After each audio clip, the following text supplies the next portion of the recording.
Australian zoos are lobbying the federal parliament to ban imports of illegally logged timber from Southeast Asian jungles. Wildlife experts believe the rapid deforestation of the region is endangering the future of orangutans and other tropical animals. The zoos have collected more than 160,000 signatures, not only calling for a ban on timber imports, but also demanding more exposure of Australian products containing palm oil, which is mostly produced in cleared jungle areas. As Greg Hoy reports, there's a backlash against the campaign, including from Malaysia. Baby orangutans in misty forests of Indonesian and Malaysian Borneo stay with their mothers for 8 years, but their future, along with other forest species, is highly endangered, the UN Environment Programme has stated, due to rampant illegal logging and forest fires clearing the way for the rapid spread of palm oil plantations.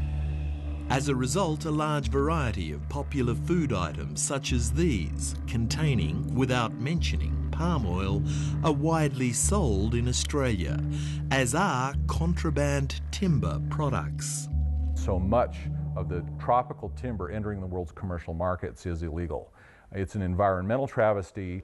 The Malaysian Minister for Commodities and Plantations is Bernard Dompok. What has been told to people in Australia on deforestation is not accurate, and I think we need to correct that. But Australia's leading zoos have told us that the orangutan situation is urgent and their staff have seen this firsthand. I think the zoos themselves have to back up. I mean, just today, members of my delegation went to the zoo, and this is an orangutan in the winter, Melbourne Zoo. It's inhumane. Malaysia should have the orangutan of the diaspora back to Borneo Island. I'm incredibly proud of the way we care for our orangutans. Jane Goodall, a world-leading primatologist, said she would rather be an orangutan in this zoo, a world-leading zoo, than in the wild at the moment. Anybody who travels to these areas, I've been there myself, can see it is an urgent situation. And the United Nations have also warned if it continues, we will lose the orangutan in 1 to 2 decades. Green and glamorous, the Central Park high-rise apartment project in central Sydney boasts the highest possible environmental rating. But load after load of plywood has been trucked in from one of the nation's biggest construction suppliers, Australian Wood Panels. AWP boasts its form ply is legal Malaysian hardwood. So is it? 730's request to discuss its timber imports with Australian Wood Panels, which in fact is owned by the giant Malaysian logging corporation Samling Global, was simply ignored, perhaps because it's highly sensitive. Norway's pension fund, for example, recently divested its 16 million shares in Samling Global after an Ethics Council investigation found that Samling's logging operations in Malaysia and elsewhere contributed to illegal logging and severe environmental damage. This is organised international crime, the products of which are being sold in Australia, and I think it's really up to the Australian government to put in laws that will stop this product being sold in the first place. David Attenborough and Ewan McGregor have joined the Green Campaign, urging world governments to take urgent action to prohibit illegal timber imports. Rainforest timber like this is used on building sites, sometimes only once. The US and EU have already heeded the call.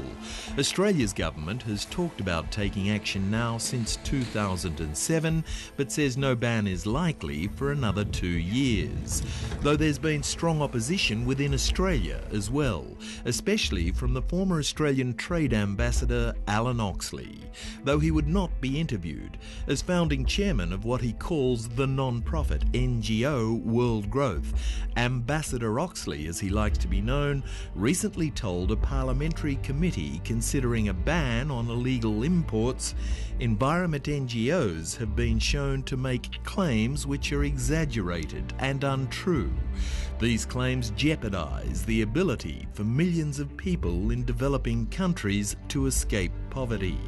Similarly, on palm oil imports, he has strongly attacked a bill sponsored by Senator Nick Xenophon, making its way through Parliament, that would force Australian supermarket brands containing palm oil to clearly label it. The bill is fundamentally flawed, said Mr Oxley, and would harm the poor and damage relations with Malaysia and Indonesia. Ex-Ambassador Oxley's claims are just extraordinary. For ex-Ambassador Oxley to say that the act of giving consumers some very basic and fundamental information, making sure they're not being misled, that it will somehow have some devastating effect on those communities is just ludicrous. Once you label a product, you are casting an aspersion that that product is not good. Malaysia needs to develop land to feed its people. We want to get out of poverty. Can I ask if you've discussed this with the Australian Alan Oxley? Well, I hear a lot of views, a lot of NGO views on all this, certainly. So is it all about protecting the poor? Of $17 billion worth of palm oil Malaysia exports annually, all is processed, and even by official figures, which many dispute, 60% is produced by some very large corporations. So who is Australian Alan Oxley really representing? Ambassador Oxley's World Growth home address is a post office box near Washington, D.C. In US tax returns, it emphasises it has a charitable mission to help disadvantaged populations to improve their health and economic welfare. For his services to charity, World Growth's 2008 tax return shows Chairman Alan Oxley drew $242,776 for consulting services. When asked by 7:30 who funds World Growth, Alan Oxley replied, "As a matter of policy, World Growth does not disclose its funders." Alan Oxley conceded another consultancy he runs prepared a report for a subsidiary of Indonesian logging and palm oil giant Sinar Mas, and another for Malaysian giant Rimbunan Hijau. Asked if he'd done more for such companies, Alan Oxley did not reply. In matters of environmental interest that are relevant to Australia, I would not give much weight to the arguments of Mr Oxley. This issue was hotly debated recently by Alan Oxley and Professor Lawrence at the ANU. This was a disgrace, so I'll just leave the time.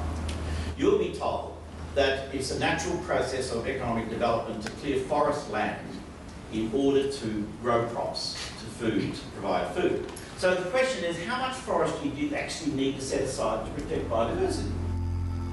Alan Oxley insists wildlife reserves are adequate, but the bitter debate is sure to continue, and with it extensive logging and palm oil proliferation in the land of the orangutan, as a parliament in faraway Canberra considers how, or even if, it should act. The orangutan in the Malay language means people of the jungle, and therefore we want to keep them. We still have 56% of jungle, and I think there's enough place for all of us. My response is simply, if we continue to just protect the status quo, because change is just too hard for some reason or another, we will lose the species that you see behind me. We'll lose the orangutan, and they are just a flagship species for an entire suite of biodiversity that we won't get back. Greg Hoy reporting.